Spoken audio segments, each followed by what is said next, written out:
Namaste.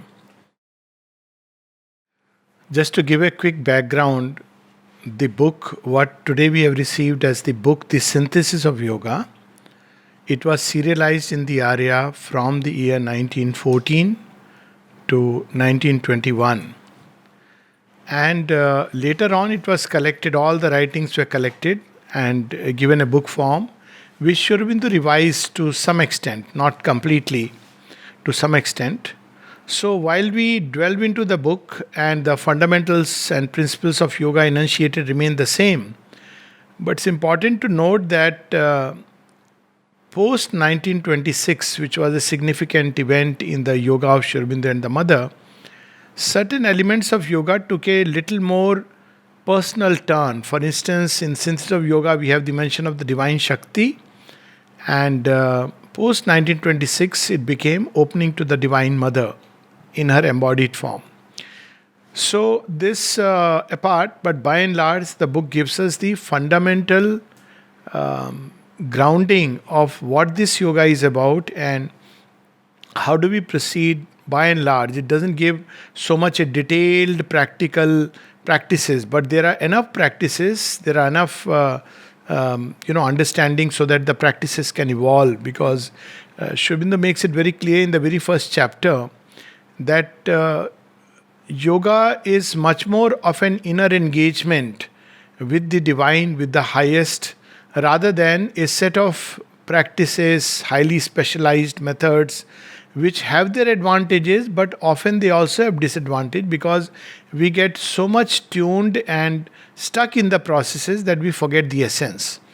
So, with this little background, we turn to the pages of the synthesis, and in synthesis, Sri Aurobindo starts with a grand opening. He reveals to us what really is yoga. So, yoga is a term which has become very household and familiar term, but something being very popular or very much well known outwardly doesn't really mean that we know about the subject. So, he reveals about yoga the same definition as given by Swami Vivekananda, and in a certain sense, he revives the ancient Vedantic idea of yoga. And that idea is yoga is conscious evolution. So, what it really means is that the evolutionary journey from dust to man has carried on unconsciously because there is an evolutionary power, an evolutionary energy which is hidden in matter itself. And it is the uncoiling of this evolutionary energy which has led to a progressive manifestation of new faculties, capacities, and new emergence of forms one after another. If we follow the tantric tradition, then 84 lakh Lakshorasi Yoni. But whatever be the truth of the matter, yoga is a process when this unconscious evolution, which is going on in every element of creation, takes on a conscious form. So, it completely goes with what Sri Krishna says in the essays on in the Gita, that this entire Srishti is managed by him through yagna. So it is he, the divine, who does the yoga. The same thing we see in Vedanta, where the Purusha Shukta, where the one Purusha became all this creation. So in every element of creation, there is the divine presence, but it is given to man to come in conscious contact with this divine presence. In other words, man is a unique mid-term of evolution where the creation can meet the creator.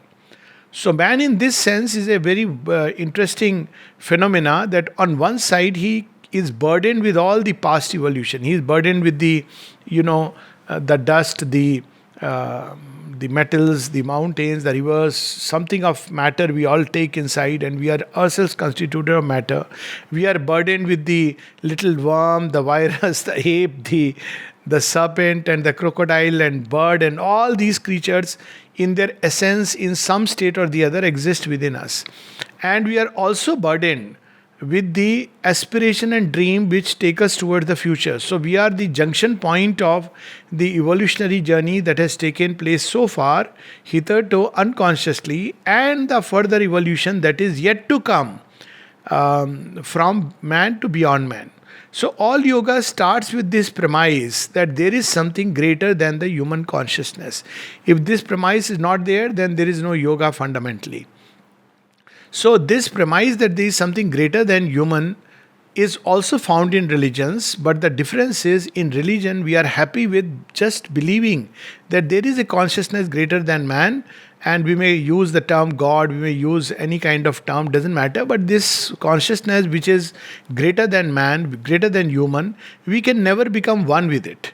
All that we can do is seek its intervention in our everyday life. So, the God of religions is normally portrayed as a being who is benevolent, who will give us whatever we want, but we won't change. We remain where we are, but He will help us through the human journey. This is one understanding of this is how religions are formed. But yoga parts from religion by saying that, well, it may be a starting point, a belief that there is a greater power, but yoga's premise is that we can become one with that power. So, yoga literally means union, yukta, to join, to unite. So, not only it says that we can become one, but man is destined to become one with this greater power. And if it doesn't become one with this greater power, then he'll always be a limited being. And it's never good to be limited, because we are all the time burdened and harassed with something greater, something beyond. That's why man is a seeker, he's all the time wanting. This seeking takes, forms like wanting. But actually, deep inside, there's a seeking for something greater, something more luminous, something more beautiful, something which is free of all the taint of agitation, a peace that is all the time self-existent, a bliss that doesn't change from happiness to sorrow. All the time we are in search of that.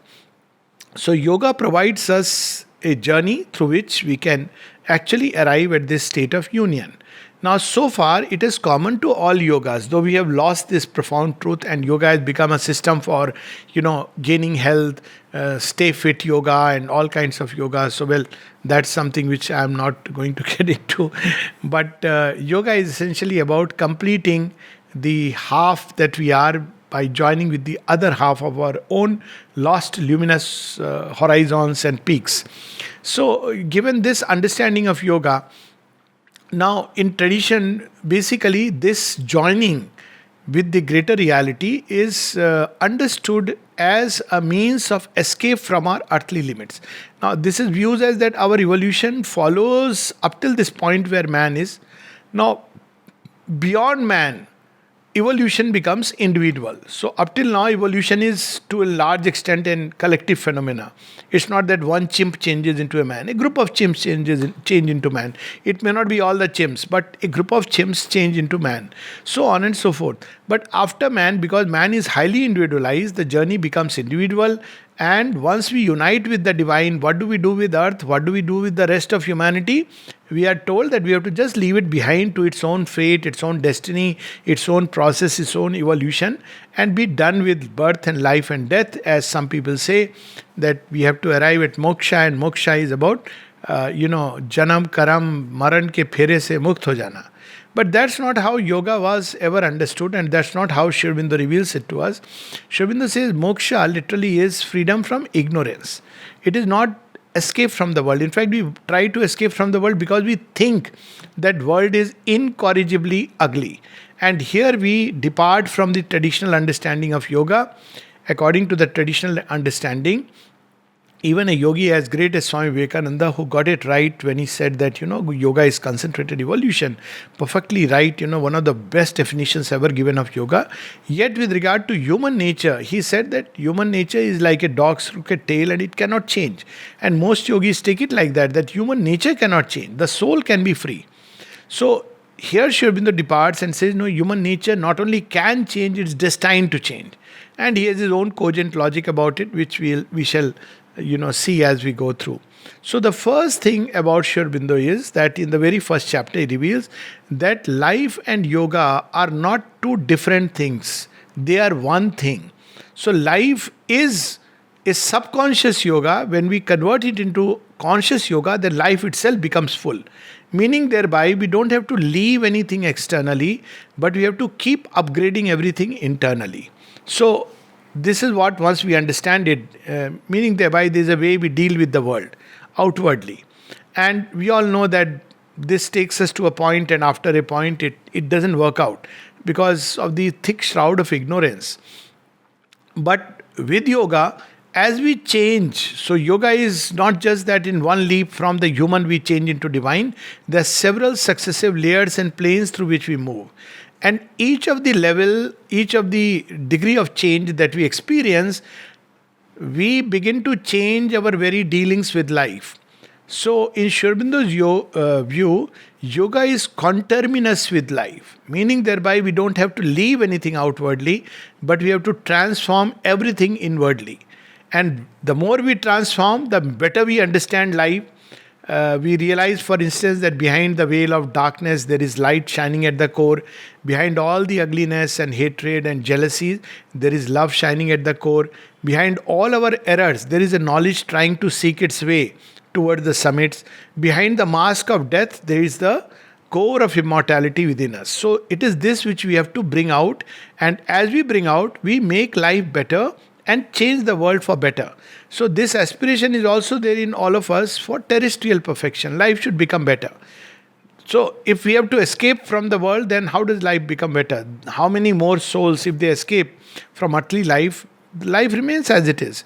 But the yogin, the ideal yogin is he who returns back to the world. He may need some period during which he may like to withdraw from the world, but it can only be a short period. He has to return back to the world, and as he returns back to the world or continues his yoga while he is in the world, engaged in the world, the energies, the forces, the power, the wisdom that he is gathering inside has an impact upon the world. And in this way, yogin of the integral yoga is one who joins world and God. How? By realizing God within and by being in contact with the world outside. So he's also a yogin is such a person who joins spirit and matter. So normally we consider spiritual life as one kind of life and material life as another kind of life.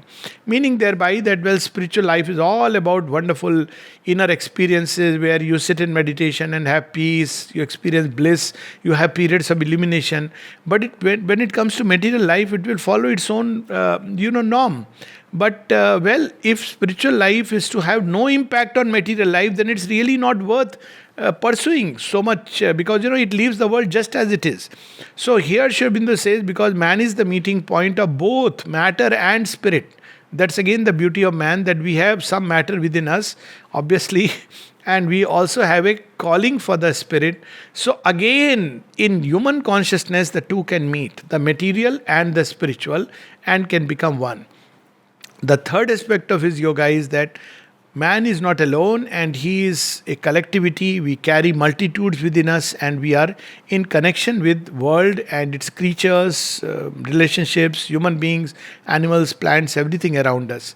So this, because a yogin of this yoga stays in the world and practices the yoga, so quite naturally it has an impact on the whole milieu which is around him.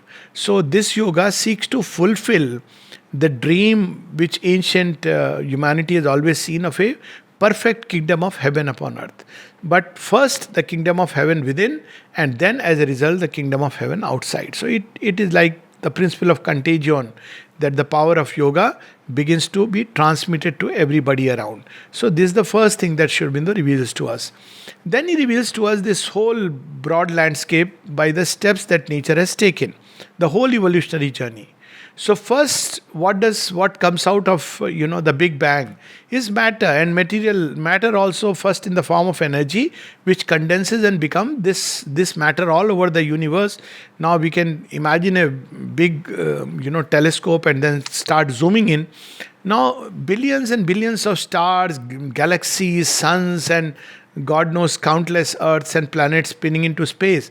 Then the divine chooses one spot for his grand experiment. And that spot is Earth. So we can zoom in now on Earth. So Earth is the chosen place where a grand experiment, Earth itself is the laboratory. And in that laboratory, all kinds of things begin to emerge as a result of the impact of energies from higher and higher worlds which bring out from matter what is hidden inside. So we have to understand evolutionary process from Sri Aurobindo's point of view.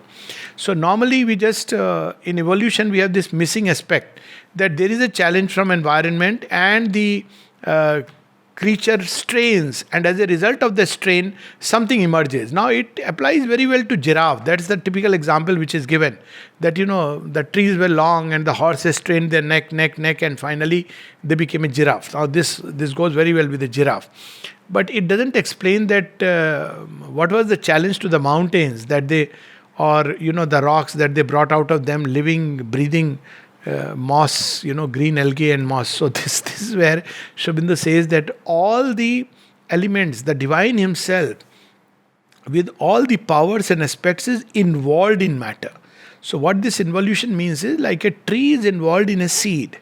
So in every grain of sand, there is the complete divine element. This is there in the Upanishad. We have forgotten it when it is said, out of the full came, and even if you take out full out of the full, still it will remain full.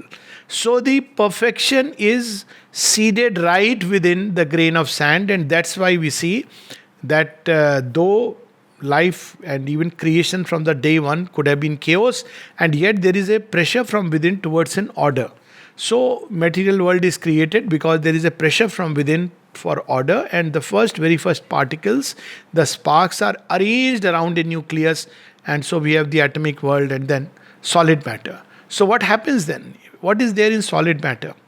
Now, if we take a close look at everyday experience of life, when we go to the landscapes like mountains, then rivers, even barren mountains, just river. Sometimes when we are seated there, we begin to feel as if there is a life throbbing inside. All who are sensitive can feel it. And that's why, because there is a life inside, people used to withdraw to these spaces even to receive that. They are not completely inanimate. There is something inside which we can sense, but we never really explore it. So indeed there is life inside, but as an imprisoned possibility. It is there inside, struggling to emerge. So a time comes when there is an impact from the planes of life upon material existence, and there are upheavals. As we know, upheavals took place, catastrophes and many kinds of things, and out of matter life emerges. So that is the second step. Sri Aurobindo uses the word bodily life. Now, for a long time, when new element comes in, there is a struggle. Who is the master? So it's like when a child comes in a house. So who is the master? If somebody asks a parent that who is the master of the house, the parent will surely say, of course, we are the master. Now the baby is smiling, because after 5 years, you ask them again, say, I think we are the master, but ask after 15 years, who is the master? And parents will say, whatever he says, accordingly we have to do. So all creation is like that. So, but over millions and billions of years, nature has perfected this bodily life in such a way that there is a perfect adaptation between life and matter. Life, to the extent it can master matter, has mastered matter now. So it can make the clay fly. It can make the clay run. After all, what is a horse, galloping horse? It's living matter. And what is a tree? It is living matter. So life and matter have found their a reasonable harmony. It cannot be complete because ultimately matter is the firstborn. So beyond a point, if the child, becomes 20, 25 and tells the parent at gunpoint that give me your wealth, otherwise you are gone, then parents will say you go out of the house. So this is what happens when life presses upon matter in bodily life to change it. See, life always remains young. That is one thing which people don't understand. Youngsters think that parents have grown old, but actually even at 80 they are young. So beyond a point, if the parent is pressed too hard, then the child leaves. So that's what happens with material existence. But still there is a reasonable rapport between body and life force. So this has happened over billions of years. That is perfected. So it is already evolved. This is the first step of evolution. What is the next step? Next step is mind emerging out of life plus matter, which means out of living organisms, mentalized creatures begin to emerge. So when do they emerge? They start emerging in the, we can see a kind of mind is there even in the first cellular organism. But if we don't stretch it too far, then we'll see. It is said that, that even fishes, there were some stories how they can remember, but definitely reptiles do remember. So these fables that snakes remember, now they may not remember fully, but there is something like a rudimentary mind, especially in the cobra. It begins to stir. In the bird, there is a mind which begins to, read, understand. Crows, if you see the life of crows. So, crows can well understand many things about human nature. They are very good psychologists. So, they will tease you, they will test you like a real, commando unit standing outside with Gherabandi, and eventually you give in.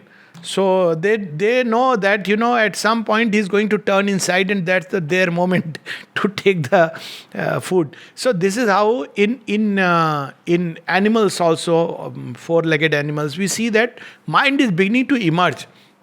Yet it is very much at the mercy of bodily life, meaning thereby this emergence of the mind is only confined largely towards the bodily life's maintenance, which means food, procreation. That's how it is largely.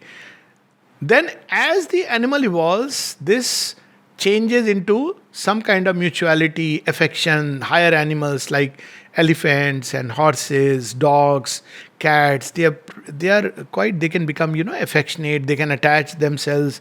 So there is the emergence of a greater kind of life under the pressure of the mind. Even an expression starts, expressive mind begins to, with the voice and the vocal cords, and they start to communicate. And then finally comes man, where the mind begins to have a free play. Now here again we see the same challenge. So on one side now mind has its own domain. So it wants to explore so many things. The thought can stretch itself into what is beyond time and space. But at the same time it is still tied to bodily life. So the same challenge with life and body had this, now the mind has this challenge. Meaning thereby it is said in Hindi very it's not a good phrase, but that's how it is said. Bhuke pet na bhajan Gopala. If you are hungry, you can't do bhajan of Gopala. It's absurd, huh? You can absolutely do. Hunger is not so important. Those who know how to do bhajan will do bhajan very well, even if they are hungry. But the point is that we are still at the mercy of the bodily life. So unless people have trained themselves for the mind to be freed of the bodily life, we'll see that when people have fever, when they are hungry, when they have some problem, then they cannot really allow this. The mind becomes tied to that. It is not free. When they are sick, then the mind is dragged into the sickness. It is too much involved into the sickness. Of course, if one is a trained yogi, then one knows how to detach the mind from that whole bodily life complex. But this adaptation between the mind and the bodily life, where mind is the complete master of the bodily life, it has yet not completely formalized. Mind still, it tries to master the bodily life. It does not fully. If it could, then by the thought itself we should be able to treat and get cured. But there are those in whom the thought has become so powerful. So this is the second step of nature, wherein there is a adaptation going on between the mentalized structures and the bodily life and bodily instruments. So this is the second step of nature. But even before this second step is complete, we see a third something which is emerging. And that declares itself in the aspiration of a mystic who begins to start aspiring for something beyond, a greater reality, a greater truth, seeks for, wisdom and truth and light and bliss and peace and a love which is cosmic sentiment. So this is the third kind of experiment which has started. And we see it, manifesting in saints and sages and such, mystics and yogis all through the history of the human race. Mind is still a common endowment, but mysticism and spiritual seeking is not yet. It is still in a nascent stage. So who are these saints and sages? They are nature's early experiment, wherein it is trying the human consciousness to shoot beyond the mind. So these are the prototypes or a kind of forerunners. Just like in chimpanzees, some chimpanzees, you see the mind stirring. So in number of human beings, we see that there is stirring something which can be called as a spiritual consciousness. So these are the three kinds of evolution which are taking place. First level is more or less complete. The life has established itself into matter for good. Mind is by and large establishing itself and kind of gaining supremacy over life and matter, and the spirit is yet to emerge. So this is the threefold life that Sri Aurobindo reveals to us in the course of evolution. Now he zeroes in on to the spiritual evolution which is going on. So in spiritual evolution, there is this urge to find a greater reality. a vaster truth. So how do we find it? So in systems of yoga, we see the process is very simple. We are kind of enclosed within a magic circle of nature, because of which we cannot see beyond except through the eye of imagination. So what is God? We paint him, in the skies. We show, like on television shows, that there is a cloud in which Narada is moving with earthly instruments, or there is Indra. Always, I don't know why they have to show cloud and smoke. I don't know. But probably it's like a heaven. They want to show it's in the skies. It has to be blue color. Now, this is all symbolic. There are actual worlds like that, and there are states of consciousness where we can enter consciously. But we invariably we have these imaginations which try to capture something which is real and true, but through the lens of imagination. But yogi is not happy with imagination. He wants to go there. He says, I'm not happy with, just watching television and reading about these fantastic stories. He says, I want to actually meet. Who is this, my father, thou art in heaven. So what does he do? How does he go there? He realizes he is in the prison of nature. So wherever he goes beyond a point, he can't. Tuck, tuck, tuck, tuck. He tries to sound, but he cannot. So what he does is, he says, I must pierce it. So how do you pierce it? You have to start with something within the circle to go beyond. So that something within the circle, he has to use one of the powers of nature. So he starts preparing one or the other aspect of nature to pierce a hole through this magic circle. So how does it work? Very simple. Make an iron sharp, it becomes a sword. Make light concentrated, it becomes laser energy. You concentrate sound, it becomes ultrasound with devastating possibilities. So any energy or activity of nature, if we concentrate, it becomes a power to pierce through the circle. So we see in the different systems, we pick up one kind of energy. Energy is always one, but it differentiates itself in terms of its expression. So bodily energy is picked up in Hatha Yoga. So the bodily energy is picked up and it is concentrated through various points, through mudras, and eventually it begins to pierce through somewhere into the magic circle and begins to escape into a greater possibility. But so where does it escape? Normally, bodily energies will escape into the vital world. It won't straight away take us to the spirit. So what happens when it enters the vital world? Certain capacities and powers which are not found on earth in the physical body can begin to express itself. They are gifts from the vital world. And we know what they are. They are Ashtasiddhis, Garima, Mahima, Lakima, Anima. They are not spiritual siddhis. They are vital siddhis. But to an earthly being, it's too much. There are people who... Other day somebody was saying that, our Guruji was so great that people... he could make himself so heavy that even a lot of people couldn't lift him. Or he could make himself so light that a child could lift him. So I didn't want to dishearten him that this is not a spiritual siddhi, this is a vital siddhi. And Hatha yogis knew this very well. That's why you see Hanumanji, Angad, all these, because they were Deh Chinmay and Pran Chinmay. They were largely living in the physical vital. That's the, Vanara, the early prototype humanity, which is largely based in the animal. So they could pierce through. Of course, Hanuman had something greater. But... they could pierce through by simply doing these practices and could achieve something which would seem impossible.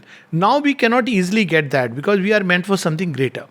So this is one kind of through Hatha Yoga. Then you have the other kind of yoga, Raj Yoga. It deals with the mind. So what does it do with the mind? Potentiates the mind, picks up, concentrates the mind, pick up a thought, concentrate it, and ultimately you pass beyond. Through that concentration, you pierce the magic circle, and again you enter into the beyond. So what about the Trimarga of the Gita? You have these three aspects of the human mind, which are thought, cognition, then there is will, cognition, and there is emotion, the feelings. So pick up any of them and concentrate. So what does a Jnana Yogi does? He picks up one thought. It doesn't matter what thought it is. But if he has the widest thought, then the realization is also widest.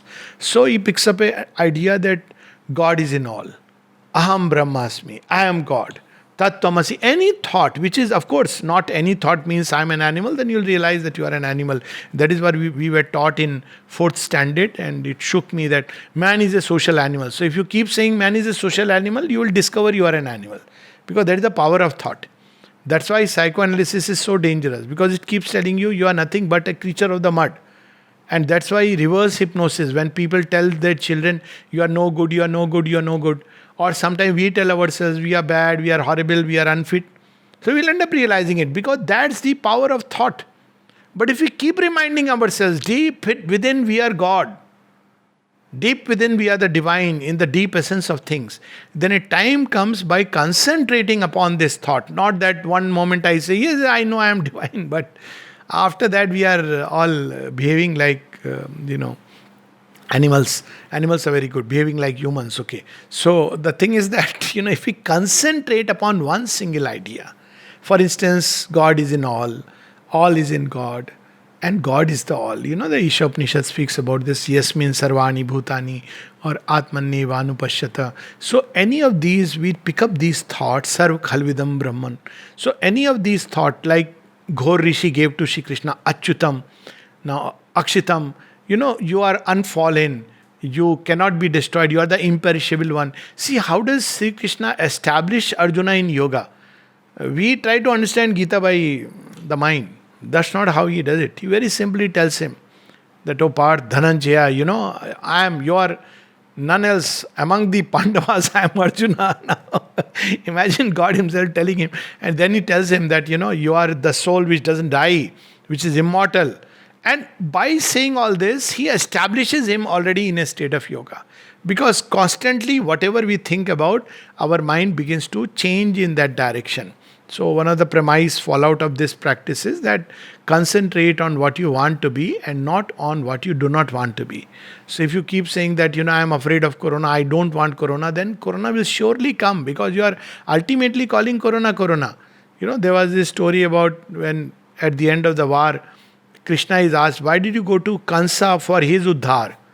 So Krishna says, what can I do? Right from beginning he was calling me. Before I am born he is calling me. Was he calling you? Yes, he was only thinking when Krishna will come or when this guy will come, then I am going to kill him. And after I have come, all the time he is having my bhakti. Your bhakti, he is remembering me. So I had to go and meet him. And when I meet him, only one of the two things can happen. He is going to be gone. But he can do it willingly, bhakti, or he will wrestle with me, gone again. Either ways, he will be absorbed into me. So this is how the thought, when we concentrate upon an idea, it becomes that reality of that idea reveals itself and we pierce through the magic circle. Then bhakti, we know bhakti is concentrating through the energy of love. So instead of loving this, that, everything and everybody on the surface, we love the divine. And this can be a twofold process. One is the deity whom we choose and none else, or the universal conception of the deity. Meaning thereby the deity is not only inside me and my personal property in my temple, but the deity is everywhere in everybody. So both ways, in the integral yoga, of course, it's the universalized conception of the deity. But nevertheless, by constantly our feelings concentrating onto the deity, onto the one divine, a point comes when the struggling heart pierces through the magic circle and all becomes beautiful, blissful, free, full of love, and all grows beautiful because thou art. So this is the way of bhakti. And then there is the way of will or works. So now normally we are all the time doing various kind of activities. But all our energies are going into pleasing my ego, somebody else's ego, my ego, somebody else's ego, and we are all the time busy doing that. So the result is also a mixture. Sometimes we feel happy when our ego is satisfied.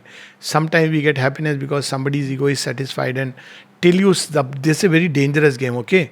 Because if you try satisfying people's ego, then you are getting caught into a vicious cycle. Till you satisfy them, you will be the best person. One day you say, look, I have my own life. You had it. So you are not supposed to have your own life.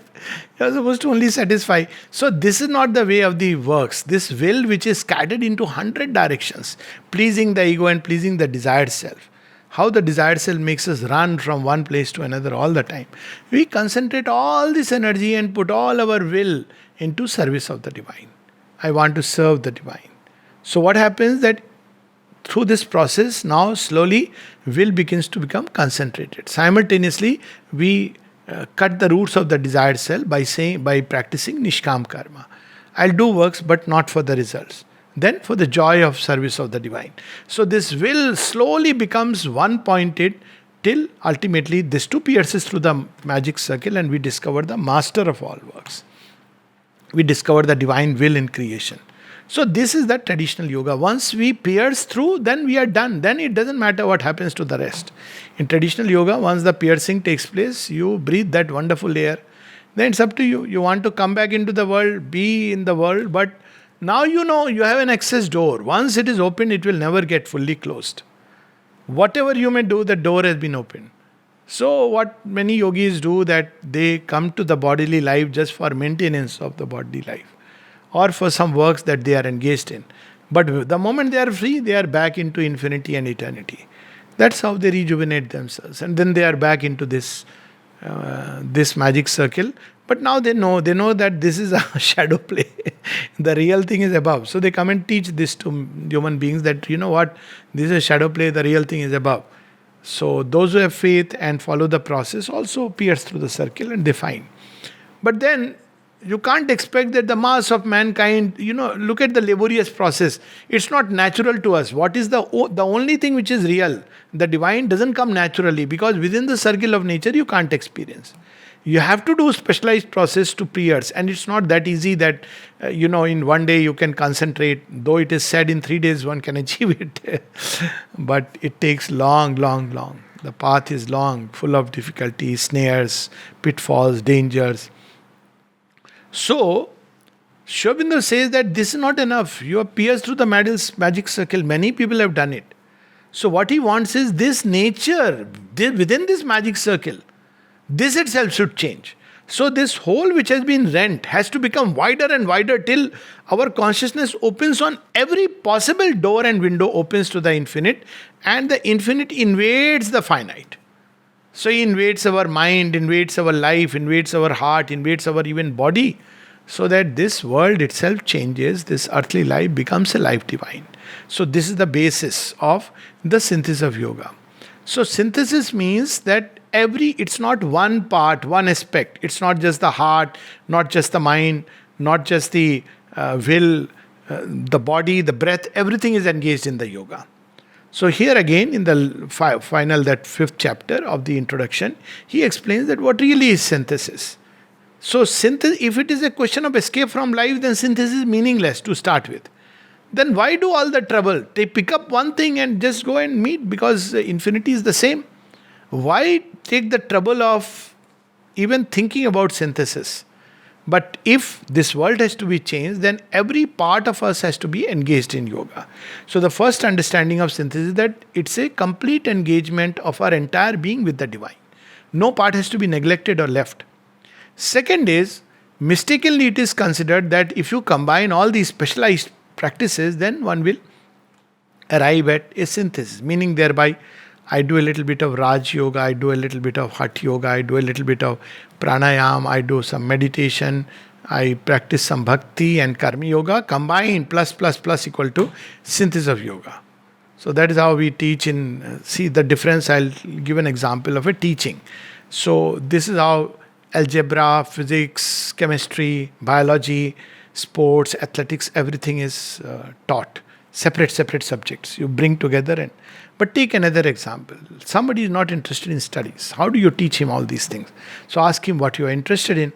So he'll say, I love to jump. Okay, start jumping. Now you see, what does jumping involve? Simple act of jumping or playing. He says, I want to just play.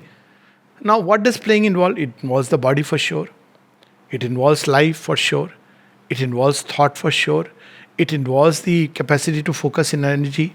It involves algebra. It involves mathematics. It involves physics. It involves chemistry. It involves biology. It involves geography, terrains, different terrains where you play. It involves history, how there has been an evolution of man's capacity to jump, play. And it involves the joy of life, and it involves the spirit. So in everything is there. So what Sri Aurobindo says is basically synthesis means go to the core, the essence of yogic practices. What is the essence of yogic practice? Not method and technique. Method and technique are only instrument. If that's what Kabir says, that if by taking off your head, not the head, sorry, the hairs, you could become a sage, become a yogi, then what is it? That there are a lot of animals who don't have so much hair on their head, they would be yogis. And if by growing a beard you could become a yogi, then every lion and goat in the jungle would be a yogi. So, if by standing still for hours you could be a yogi, then the mountain will be a yogi. So basically, it's not the practice, it's the essence. So, what is the essence behind yoga? Every yogic system starts with this faith that there is a greater consciousness. So, first thing necessary for yoga, the fundamental essence is faith that there is something greater than what we experience within this mental complex. So, this is the first element, which is faith. Second is, behind all the practices, there is the will. Supposing this will is not there, see the difference. Parrots all the mantras, doesn't realize the divine. He realizes a mirchi, that's his ultimate limit. He also realizes a prison. Unfortunately, because he can do all these tricks, he is either in the prison or the zoo. Worse off than the parrot who basically is moving around in the jungles. So it is not about a mechanical practice, but by the state which is within. So that state within is called as the will to be. Why do we practice yoga is much more important than the outer practice, because the divine knows himself in the heart of the seeker. The divine is not a slave to, okay, he doesn't come like a school teacher and with a stick in one hand and say, okay, tell me bacha, how are you sitting? Are you sitting bolt upright, and puts a chin, and that's good for health. But he is not going to see that whether your chin is sticking to the chest or sticking against the wall. He looks at the heart and knows what is this fellow trying. So if he sees within the heart a Ravana ambition, so he says, okay, do it 10,000 years. Even if you cut your head and put it at my feet, I'll still not give you what you are asking. But if he sees within the heart a simplicity, an aspiration, a will to be one with the divine, then even to a Prahlad he comes. So the idea is that faith and will to be are the most fundamental important aspects of the synthesis. And what is the third aspect? Now, alone when we strive by faith and will to be, there are some practices which imply that you have to do it only by the personal effort.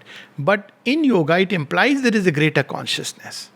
Whether we call it divine or not is a different aspect. So this greater consciousness has a greater knowledge and a greater power. That's why it is a greater consciousness. So it's not something mechanical, impersonal, which is there and offers no foothold to us. So when we begin to aspire, when we have the faith and will to be, this greater consciousness also leans towards us. In fact, as he would reveal, it's the other way round. This greater consciousness leans and touches us at different points, so the aspiration is awakened. So the third aspect is surrender. All our being with all the apparatus, that's how he explains. All the ego apparatus with the entire instrumentality has to surrender itself to that which is beyond ego. So there is the faith, there is the will to be. In the end, faith and will to be are the master movements and the surrender to the divine. Whatever is man's faith, whatever is his will to be, that one ends up realizing. So that's what the Gita also says, Shraddhavan Labhate, and it also says that the man is his faith. So we look at human beings from the surface, but that faith and will to be ends up realizing itself. And in that process, there is help which is available. He is not alone.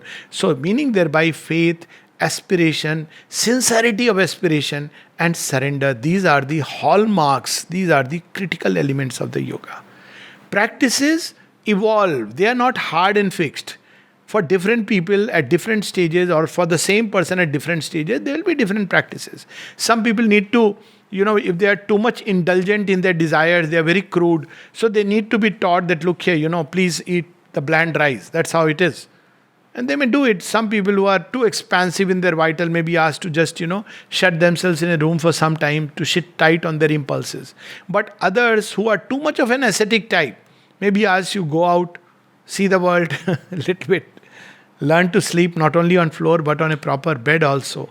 So basically the practices are not something fixed. The moment we fix a practice, formalize it, put it under an organized institutional form, then we have finished the truth behind it. That's what Sri Aurobindo reveals. But if we have the truth within, then the practices will evolve, because they are not fixed practices for all times, for everybody, and even for the same person at different stages, the practice evolves. So this is the essence of the synthesis. And finally, in this process, he speaks of the 4 8s and what we need. One is, of course, we need to understand that's the value of the scripture. Otherwise, we'll all do everything by our own idea. That's the whole idea, that we should read Mother and Sri Aurobindo if we want to practice the integral yoga. If I want to practice the yoga of the Gita, it will not do by reading WhatsApp knowledge about Gita that jo hua acha hua, jo hoga acha hoga. It will mislead us. We should read the Gita. And everything is there. If you don't know Sanskrit, read some authentic book like, Sri Aurobindo, somebody who has realized, or Swami Vivekananda. There are some good ones by Sri Ramakrishna Paramahans also. I mean, the Ramakrishna Mission. So read some of these books and we will understand that what the Gita is about. And of course, best is Sri Aurobindo, because he has lived in the world and practiced the Gita. Not withdrawn from the world like a typical Swamiji and then speaks about Gita. So if you want to practice the Raj Yoga, then we must read Patanjali's Yoga Sutras and then understand it, not just that, Yoga Sutra says Yama Niyam and, Asana Pranayam. These are preparatory stages. They are not the end. If we understand what their purpose is, we can achieve them by other methods. But if we have never read any of these things, then we are all... if you want to understand Bhakti, read Narada's Bhakti Sutra or Sandil's Bhakti Sutra. Or of course, as I keep recommending, Mother's Prayers and Meditation. Not Bhakti is okay, he is a great Bhakta, devotee, often we hear. Why? Because he goes to the temple and on the Tal Manjira he dances. That's not necessarily Bhakti. Very often people like to be in limelight, when they're dancing and if there is a TV shot going on with a good sari and good this thing. It's not about that. Bhakti is deep inner state of surrender to the Lord. It may not express in any outward act. Or it may express but very silently and quietly. So we have to read. The scripture is there. But scripture is a help. It will never contain all the truths. It's like anything we read in this world. We read geography. So geography tells us all about the world and different places. So somebody would say that if I read the geography, will I be able to walk from my house to the temple because of that geography? No, because these are small details. That's how life offers. Even if you know the road, tomorrow there may be a pothole. So in real time, yoga is practiced in real time. It's not scriptural reading and transferring this knowledge. At the same time, all knowledge of scripture is marred by the human understanding of it. So when I read that all is Brahman, we have the story of Sri Ramakrishna Paramahans, where he says the story of a man who read that all is Brahman. So he goes out, all is Brahman, all is Brahman. Sarva Khalvidam Brahma. And he meets an elephant and he says, you are Brahman, I am Brahman. And the Mahavat tells him that, fool, this is an elephant and you are you, he will kill you. So he says, no, you don't know. You are an ignoramus. All is Brahman, elephant is Brahman, I am Brahman. What can Brahman do to Brahman? Mahavat tells him, move aside. But this man stands obstinately and the elephant comes and throws him to the side. He goes back to his master, says, what kind of teaching you gave? He said, no, you were too much in a hurry. You didn't listen to the full truth. You see, Mahavat is also Brahman. He was telling you to step aside. So meaning thereby, it's not enough to read the scripture. It's important to understand, dwell upon it. So how do we understand it? That's where comes the Guru. But Guru is not just who is going to explain the scripture. For that there may be people. But Guru is a most lightly used word. I see, you have a human teacher, physics teacher, teacher in, chemistry or biology, and Guru Brahma, Guru Vishnu, Guru Devo Maheshwara, Guru Sakshat Parbrahma, Tasmai Sri Guruve Namah. Guru is not such a light word. Guru means heavy. The word itself is not light. Guru, Gurutva, heavy. He is burdened with knowledge of that of which we have not even an idea. Without Guru comes from the root Gu, which is light. He is the carrier of light. He is burdened with light. That's why he is Guru. So he doesn't give ordinary knowledge, is the domain of acharyas and pandits and all these people. Guru is somebody who has the higher knowledge. Without that, there is no Guru. And then there are different gurus. One who can point out, okay, that's the road. And the other, the Guru of Gurus, who carries you on the road. He says, no, I am not happy with pointing. I have taken charge of you. I am not going to leave you. I'll take you along. So that is the Guru of Gurus, the Jagat Guru, the world Guru, how he is carrying this entire world. And what is his method? Sri Aurobindo says he has no method and all method. He can use the most trivial of moments for this grand revelation. That's the Guru. Guru is not somebody who just says, okay, sit for this practice, how many hours you have practiced. That's a teacher, Acharya. Guru says, okay, fine, in everything he will reveal the divine because divine is in everything. Every little experience he will use to reveal the divine. So we have the scripture and the Guru. So while we have not to be a slave of the scripture, we have to be surrendered to the Guru. That's if we have a true Guru. Guru is a word used only in spiritual context. Then yes, Guru Brahma, Guru Vishnu, all the gods, they respect their powers are to be seen in the Guru. And the surrender has to be complete. But Guru and scripture can do nothing if the disciple says, I am not interested. When the Guru wants to teach, carry, then the disciple resists. And the example I give is of a bird caught inside a bush of thorns. And the compassionate, wise person comes and says, come out. This is not the place for you. Now it's very scared. All around are thorns. And it has found a little safe clearing in which somebody gives the food to eat or it picks up some worms and lives. But it's not ready. It cannot trust the Guru. So that man puts his hand, he is ready to get, he is ready that his own hands can bleed, provided the bird allows those hands to catch and pull out. But if the bird doesn't allow, so what will happen? In such a state, the man has to withdraw the arms. Why? Because it will try to fly and escape the hands and end up hurting itself to the thorns. So there is something to be done from the side of the disciple, and that is called to surrender, to seek with that aspiration. He should be wanting to come out of that thorns. But if he thinks, so these are not thorns, this is lovely, my ignorance is my comfort zone, then it's very difficult. Then we have to go through life experiences till we reach that point. And the fourth, he says, is as in all things, there is a play of forces. We are where we stand today as a result of our past energies, which are continuing to have their play. And they have a certain curve. We have initiated it in a state of ignorance. So they have to reach a point, and then, what the master can do is he can mitigate it, he can give you a direction, he can deflect it a little bit, but that play of energies initiated in the past has to be gone through. So that's why time is needed. So we need to be patient. It's not like we learn a technique and tomorrow we are done with. There is a whole chain of cause and effect which we have initiated, and while the Guru can see it, we don't see it. Guru has to take care that he doesn't disturb the chain, and yet he mitigates, saves us from the disastrous consequences that may have come, and then carries us on the journey. So that is through a play of field of forces, and that is called time or kala. So these are the 4 aids, and whoever has these 4 aids is sure to realize. And even if we have one of these aids, the other can develop. But most important is the faith and the will to be, and the surrender to that which is so much beyond our own reckoning.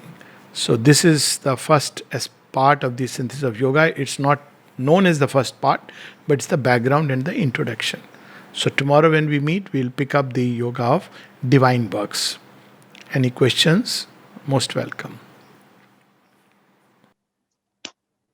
Abhijit, good evening. I have a question. Like when you're doing this course, you're saying that mind is the master of the body. But at times, some people who are in sickness, they really lose their kind of control over the mind, and they really have a fear in them that this is the end of me. I don't recover. I don't have any prognosis. Why sometimes this is happening? When we are very good, we don't feel like that. So that's what I was explaining. Mind should be the master of the body.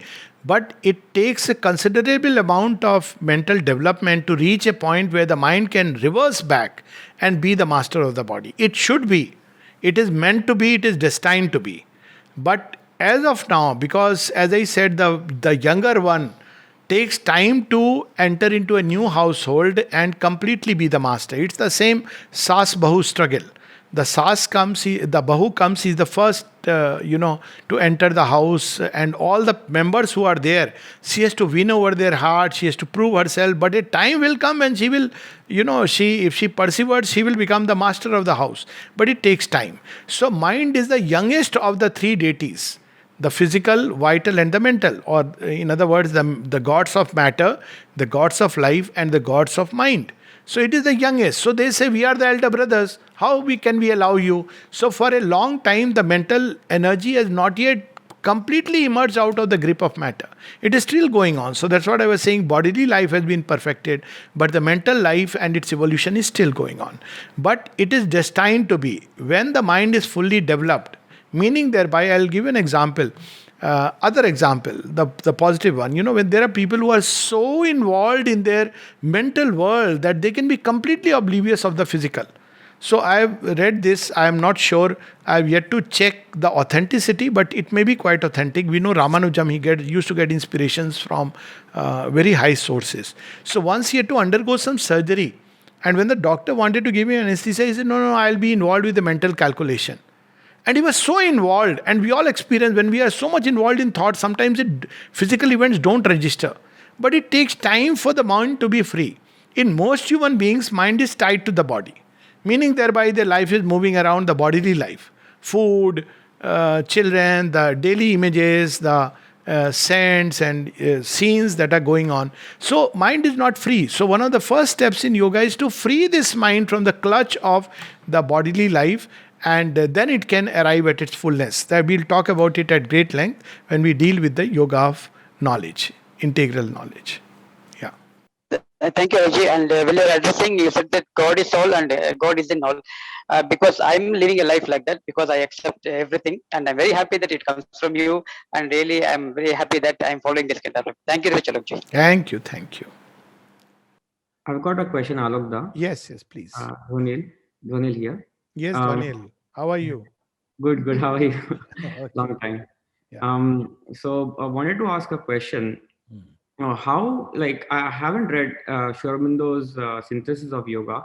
How does that differ from his different works, like the Life Divine, Savitri? So, yes, that's of course a vast landscape. So, the Life Divine lays the complete philosophical foundation of the yoga, meaning thereby, we have different systems, Advaita, Dvaita, Advaita, we have Tantra, all these different systems are there, Sankhya. So the Life Divine takes up all these systems, but not in the way that, a chapter on Advaita, a chapter on Dvaita, not like that, but in his own way, right from the vastness. And he gives us the philosophical background and philosophical basis for the Life Divine. There are also practice in the sense how the evolution will finally take place in the last 6 chapters of the Life Divine. But basically, it's a philosophical treatise for, again, a life divine upon earth. Whereas synthesis is more oriented toward the practice. Not that the detailed practice is given, but the basis of the practice, the fundamentals of the practice. The Life Divine, there is the theoretical background, whereas theoretical background, not just in abstract theory, but picking up everything from nature and all the various systems of philosophy that we have understood. It is same as we have the difference between Vedanta and yoga. So Vedanta is the philosophical statement and yoga is the way to realize it. So Life Divine is about the philosophical statement of Sri Aurobindo's revelation, and synthesis is the way to realize it, except that many micro details are not mentioned there. For that, one has to go into letters on yoga, especially the mother with letters on the mother. Savitri, of course, is unique. Sri Aurobindo regarded it as his most important work. So if one has to say one work which is complete in everything, then it is Savitri. He started it in 1916. See, all these works finished by 1920-21 when the mother came. So more or less it was like, now this has been stated, the seeds have been sown in the mind of the race. But Savitri is the mantra from the highest, so that just reading Savitri can take us through yoga. So Savitri is very special. It started in 1916, the first draft. Though technically, in a certain sense, the idea started in 1893 in Baroda itself. But as in its present form, Savitri, it started in 1916, carried on till 1950, 2 weeks before Sri Aurobindo's physical withdrawal. And Sri Aurobindo himself said it's my most important work. So it's the completest, everything is there in Savitri. But of course, the language is poetic, and not just poetry, but the highest form of mantra. So Savitri is way ahead of everything that we can imagine of Sri Aurobindo. I mean, mere reading Savitri is to do yoga. So we can imagine the power that is within it. Then the human cycle is about like looking at the entire scenario of the world situation, the march of mankind. If we have to use a term from the Gita, it's about the Lok Sangraharth. How is humanity marching towards its goal? So it's not about of course there will be Vedantic basis, there will be some element of practice because it's a total truth. But it's focused upon the collective march of mankind through the different ages and cycles. And then, of course, you have the background works like the Gita, essays on the Gita, the Upanishads. Now we have 2 volumes, Secret of the Vedas. They pick up the past heritage of India, the past truths, and they are seen in the light of Sri Aurobindo's own yogic experience and how the seeds of integral realizations are there in that. So these are the books that relate to the past. Then there is the foundation of Indian culture, which is about what really Indian culture is about. It's not just about the surface sanskar and the practices we are engaged in, the rituals, but the deep, profound truth within it. Then, of course, there are poetic works, the future poetry, and we have collected poems, collected plays. So these are all, collected poems, for example, is just a marvel and a beauty.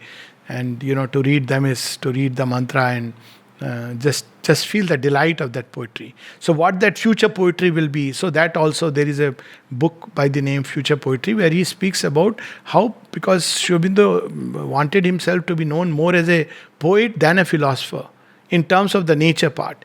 And so what this poetry is, it's about the mantra and how the mantra reveals itself, not just in one language, what really is a mantra, and how poetry can become a means, because human speech is something very unique. Human beings can be differentiated almost on the basis of speech. So how human speech can be uplifted to its sublimest heights, not only in terms of poetry, but actually in everyday life, because it's a direct instrument given to us by the divine. So that we will find in future poetry. So that's how these other works are. And of course, later on we have Letters on Yoga, which are later works, Sri Aurobindo on himself and the mother. These are later works. But during the period of Arya, from 1914 to 1921, which are called as the major works of Sri Aurobindo, that normally doesn't include Savitri because it came later on. So these are the themes. So he covers the past in a group of works. He covers the present, both human cycle, which is the march of mankind, the ideal of human unity, war and self-determinism. And he also covered the philosophical background of the truth towards which creation is moving and the truth which is behind creation in the life divine. And in the synthesis, he gives us the practice of the yoga or the foundations of the practice. So that's how it is. It's unimaginable how much. I mean, it's probably he was a god, like he's greatest one, but how he can write so many things in such a. Well, you see, there are 2-3 things which itself point towards what Sri Aurobindo is. One is when you look at the works, and many of these he was writing from night 10 o'clock till morning 6. And straight they are coming on the typewriter, all written with silent consciousness.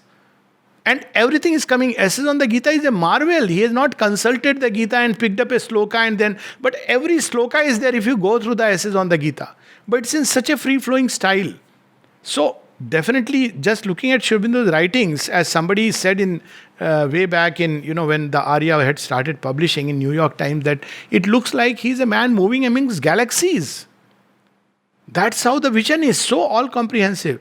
But there is another aspect which also points, his being none else but, since you mentioned the divine in a human body, which is a very different tone altogether. Those who had his darshan. So recently someone was telling me, just looking at Sri Aurobindo's body, one could know that he is not human but divine. And while people have seen different, like golden color, hue and change of body, which A.B. Purani documents, this lady who is now late 80s, she's saying, when we saw Sri Aurobindo, there was a completely pinkish, creamish color of his body. And it was so soft. She says, we cannot imagine that this is a body. There was a pinkish, creamish hue, pink color. He says, have you ever seen a pink color body? I said, no, I have not. I have heard about Neela body of Krishna and Vishnu, but pinkish hue of the body. And people used to see this. So you can imagine. And he was not trying some, magic to be like this. It was how he was. And it was so soft. So, and yet, Sri Aurobindo had that, leonine frame, if you look at that. So, many aspects of Sri Aurobindo which is unimaginable. Yeah.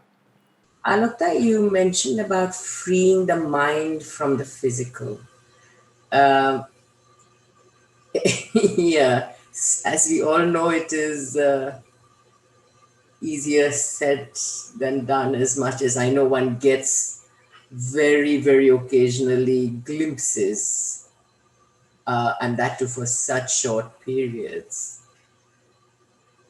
Other than offering to her what is perhaps a baby toddler step to embark on. So, we will be, of course, touching upon these processes as we go through the rest of the chapters.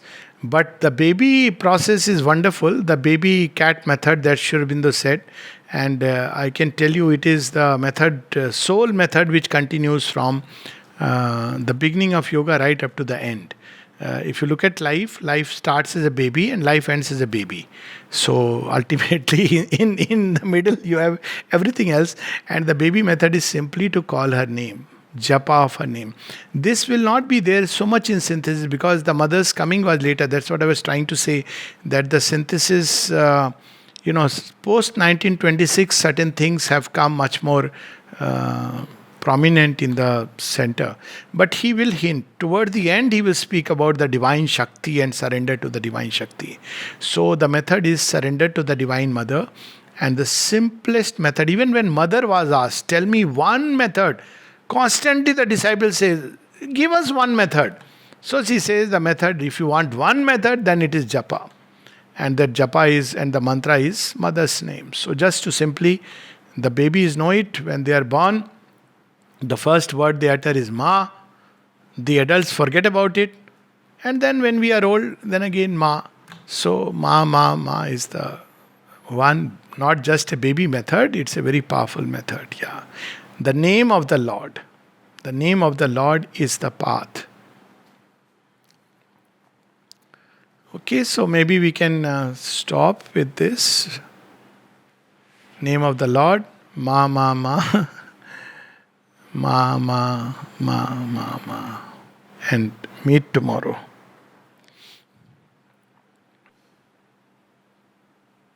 Thank you. Thank you, Alokta. Thank you, everyone. Thank See you. you Thank you. tomorrow at the same time at 5:30 p.m. So we meet tomorrow, same time. Yes.